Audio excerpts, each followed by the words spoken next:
Hello friends, good morning. Welcome to my today's blog. खमा गणेशा और दिवाली की राम राम सा। दिवाली का ये दूसरा दिन है। आज के दिन गोवर्धन पूजा होती है और इसलिए मैंने सुबह से ही मैं तैयारी में लगी। पहले के ज़माने में लोग 4 बजे उठ के गोवर्धन पूजा कर लेते थे, बट अब जैसे समय समय बदलता जा रहा है वैसे वैसे चीज़ें भी बदलती जा रही हैं, तो हम पहले की तरह जल्दी तो पूजा नहीं कर सकते हैं। फिर भी जल्दी उठ जाते हैं और सब कुछ काम करने के बाद हम गोवर्धन पूजा करते हैं। और ये गोवर्धन की पूजा में किस उपलक्ष्य में की जाती है तो आप सब जानते ही हैं। गोवर्धन गोवर्धन पूजा भगवान श्री कृष्ण और गोवर्धन पर्वत को समर्पित एक प्रमुख त्यौहार है। इसे अन्नकूट के नाम से भी जाना जाता है। वैसे तो ये त्यौहार दिवाली के अगले दिन ही मनाया जाता है। गोवर्धन पूजा मनाने की वजह से पौराणिक कथाओं से ये जुड़ी हुई है और गौ के प्रति श्रद्धा प्रकट करने के लिए भी मनाया जाता है। ये कार्तिक की शुक्ल पक्ष प्रतिपदा के दिन गोवर्धन की पूजा की जाती है और इसका प्रतीक के रूप में गाय जय श्री कृष्ण ने ब्रजवासियों को मूसलाधार वर्षा से बचाने के लिए 7 दिन तक गोवर्धन पर्वत को अपनी सबसे छोटी अंगुली पे रखा था। ये सभी जानते हैं और गोपिकाओं को उसकी छाया में रखा था, सुख रहे थे। तो उसके बाद में जो उनको उसके होने के बाद में इनको वर्षा जो सभी ने इसके खुशी में फिर अन्नकूट बनाया था। तो उस दिन से ही गोवर्धन पूजा होने लगी और इसको ना खुशी का प्रतीक भी माना जाता है, क्योंकि कहते हैं कि इस दिन अगर हम खुश रहते हैं तो पूरा साल हमारा खुशी से निकलता है और इस दिन दुखी रहते हैं तो पूरा साल दुखी भी निकलता। कहते हैं जो जो सुनते हैं वो मैं सब आपको बता रही हूँ। ये नहीं है कि मैं परफेक्ट है, बट जो मैंने सुना है वो सब चीज़ें मैं आपको बता रही हूँ। इसको बहुत महत्व दिया जाता है और गाँव में तो बहुत ज़्यादा दिया जाता है, बट आजकल गाँव शहर सब चीज़ें हर चीज़ होने लग गई है, ये आप सब जानते हैं। तो यहाँ पे मैं कर रही थी गोवर्धन की पूजा और गोवर्धन की पूजा मामाओं का मुझे सब चीज़ें बताते रहते हैं, ये करना है वो करना है। कुछ मैंने मेरे मम्मा से भी सीखा हुआ, क्योंकि मेरे मम्मा सुबह 4 बजे उठ के ही पूजा वगैरह करते थे और मैं 4 बजे उनके साथ उठ जाया करती थी। मुझे ना पूजा पाठ का शुरू से ही बड़ा शौक़ था, तो क्या मैं मम्मी जैसे करते थे ना तो वैसे उनके पीछे पीछे पीछे कुछ करती रहती थी। तो मैंने सब चीज़ें देखी भी है। तो मैंने यहाँ पे देखिए दही डाल के और फिर वो जो मक्खन निकालते हैं ना अपन, उस टाइप में मक्खन निकाला है और उसको रख लिया। अब इस दोने को मैं ले जाके हमारे जो परिंदा होता है, मतलब कि जहाँ मटकी रखी जाती है उस जगह में रख दूँगी और एक दीपक वहाँ पे प्रज्वलित कर दूँगी।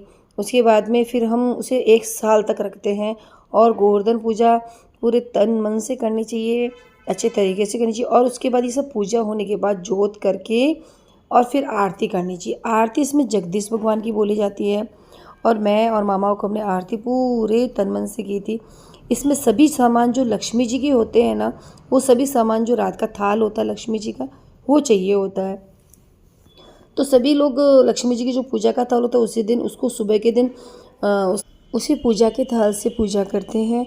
और ये जो साटा होता है वो जो मतलब गन्ना होता है, इसको साटा भी कहते हैं। देखिए मैं पूरी राजस्थानी भाषा भी आपको बताती हूँ और जो बोला जाता है उसको भी बताती हूँ। तो जो गन्ना होता है उसके जो ऊपर के वो होते हैं उनको इस गोवर्धन में चारों तरफ 4 जगह लगाया जाता है। तो उसके अंदर कॉटन होती है, रुई होती है ना, तो उस रुई को उसके अंदर डालते हैं और फिर इसकी पूजा हो जाती है। तो मामाओं को मैंने आरती भी की। उसके बाद में हमने आरती वगैरह सब करने के बाद में परिक्रमा भी लगाई थी। और ये जो गोल्ड होता है ना, वो हम लक्ष्मी पूजा के दिन नहीं पहनते हैं। लक्ष्मी पूजा के दिन सारा हम गोल्ड लक्ष्मी जी के आगे रखते हैं और दूसरे दिन जब गोवर्धन पूजा होती है उसी गोल्ड को हम पहनते हैं, क्योंकि पहले भगवान के लिए होता है और भगवान का जो दिया हुआ प्रसाद होता है वो हमारे लिए होता है। तो फिर मैं दूसरे दिन पूरे गोल्ड को पहनती। लक्ष्मी पूजा के दिन मैं इस गोल्ड को नहीं पहनती। हाँ, रखड़ी और शीशफूल कान के, ये 3 चीज़ें ज़रूर मैं पहनती हूँ। इन चीज़ों को स्वाग का प्रतीक माना गया। आप सब जानते हैं कि रखड़ी तो स्पेशली ज़रूरी होती है हमारे राजस्थानियों में, कि रखड़ी को छोटे मोटे त्यौहार नवरात्रा वगैरह सभी त्योहारों पे इसको पहना जाता है। तो फ्रेंड्स यहाँ पे पूजा वगैरह बहुत देर तक चली थी और ये मेरे यहाँ पे वीडियो बच्चों ने बनाई थी, क्योंकि बच्चों को मैंने पटाखे फोड़ने के लिए नीचे बुला लिया था। यहाँ पे क्या मेरे को वॉइस ओवर इसलिए करनी पड़ी कि ऊपर है ना साहब ने गाने चला दिए थे भगवान के। मामाओं को हमने कहा था भजन चला दो, तो भजन चल गए, भजन चल रहे थे तो मुझे वॉइस ओवर करनी पड़ी। बट अगर भजन नहीं चलते तो मैं उसमें परफेक्ट जो हो रहा था सब कुछ आपको बताती। सॉरी टू से, बट मैं आपको पूरा वॉइस ओवर करके बता रही हूँ। आई होप आपको मेरी ये सब चीज़ें समझ में तो आ रही होगी, क्योंकि ना मैं आपकी भाषा में भी और सबकी भाषा में भी बोल रही हूँ। ये नहीं होता है कि हम परफेक्ट हैं, हम सब कुछ जानते हैं, ऐसा नहीं है। बट जितना हम जानते हैं उतना हम आप सबको बता देते हैं। और इस कई चीज़ें ऐसी भी है जो मुझे नहीं पता होगी, दूसरे लोगों को पता है। अगर आप सबको अगर ऐसी चीज़ें पता भी है तो मुझे प्लीज़ कमेंट करके बताइएगा कि और कुछ भी इसके अंदर होता है क्या। तो यहाँ पे जगदीश भगवान की आरती मैंने बहुत देर तक कर दी थी, और मैंने एडिटिंग तो की थी बट फिर भी आरती को कट किया, बट हो गया, आगे बढ़ गया था। और यहाँ पे मैंने फिर उसके बाद में परिक्रमा की शुरुआत करेंगे। अब मामा को मैंने बोला कि अपन दोनों ऐसा करते हैं, साथ में ही परिक्रमा लगा लेते हैं। तो मैंने और मामा को, यहाँ पे जो ये आप देख रहे रैंप है हमारे, तो इस पर क्या मैं बैठ खड़ी तो हो जाती हूँ पर मेरे को स्लिप होने का डर रहता है, इसलिए मैं ना यहाँ पे पूजा करते करते 3-4 बार आगे की तरफ आ जाती हूँ। और ये बनता भी इसी जगह है तो कुछ कर भी नहीं सकते। तो ये देखिए रुद्र बना तो पटाखों के चक्कर में भाग रहे इधर से उधर, उन सब ने इतने पटाखे फोड़े बट इनको मतलब आराम नहीं आया कि बस। और अभी तो छोटी दिवाली भी और है, पटाखे फोड़ने की इच्छा है इन सब की। तो फ्रेंड्स ये सब करने के बाद में मैंने ना ऊपर जाके फिर बहुत सारे काम किए थे। और आज आपको पता है अंकुट है, तो अंकुट के दिन मुझे कितनी तैयारियां करनी है आपने मेरे। और यहाँ पे गौ माता आ चुके हैं। मामा हुकुम कहते हैं कि गौ माता अगर एक बार पैर रख दे तो उसे शुभ माना जाता है। तो आज के दिन तो गौ माता भी बहुत उसमें रहते हैं, उनको फल फ्रूट वगैरह कुछ खिलाते हैं तो वो खाते ही नहीं, क्योंकि वो भी बहुत जगह जा जा के बोर हो जाते हैं, तो वो माला को तो छोड़ते नहीं, बट आज तो वो भी नहीं खा रहे। और यहाँ पे देखिए मैंने लड्डू गोपाल को आज पहनाया है धोती कुर्ता। मेरे लड्डू गोपाल भी आज पूरे ब्रजवासी बने हुए बैठे हैं। इनको मतलब कि पूरी वो ड्रेस पहनाई है मैंने, पूरा ड्रेस अब वही लिया है। और ये दीपक जो हमारे धनतेरस से प्रज्वलित है, धनतेरस से चल रहा है आज तक, आज 5 दिन हो चुके हैं। और आज हमारे अंकुट का भोग लगा के लक्ष्मी माता की भोग लगाएंगे, फिर बाजूट को हिला देंगे, उसके बाद में अंकुट का भोग लगाएंगे। तो आज के दिन तो बनाऊंगी सब्जियां, सभी तरह की सब्जियां बनती है आज। मिक्सर बनती से अंकुट कहते हैं हमारे यहाँ पे, गोभी वगैरह सब यहाँ पे है। और इधर ये ओट्स बन रहे हैं बना के। तो ये सब अभी देखना, मैं सबको काटनी पड़ेगी, सबको धो लिया मैंने। और ये 25-26 तरह की सब्जी है, मतलब जितनी डालो जितनी बनाओ आप बना सकते हो, मतलब अपन चाहते हैं उतनी अपनी बन सकती है।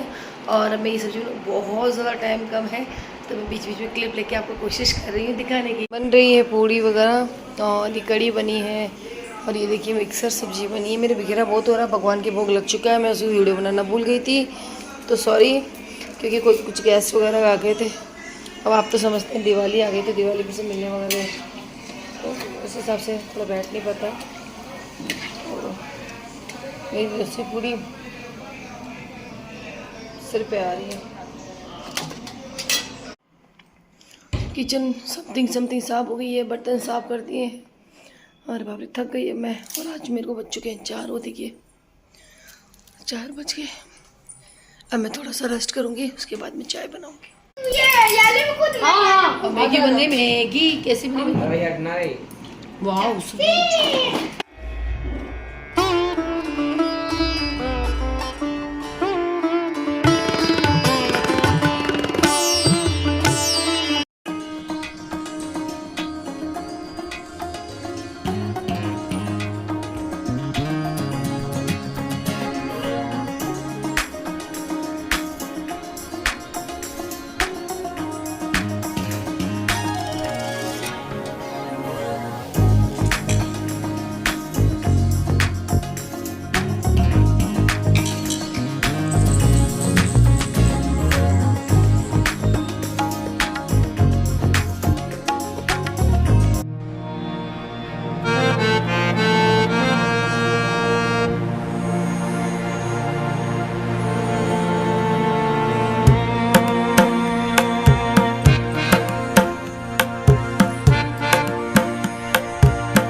हेलो, आ गए हमारे काव्य भाई, सॉरी सुबह आ गए थे, मैं आज ब्लॉग नहीं बना पाई, उस वक्त मैं काम कर दी एकदम। वो कहाँ गए?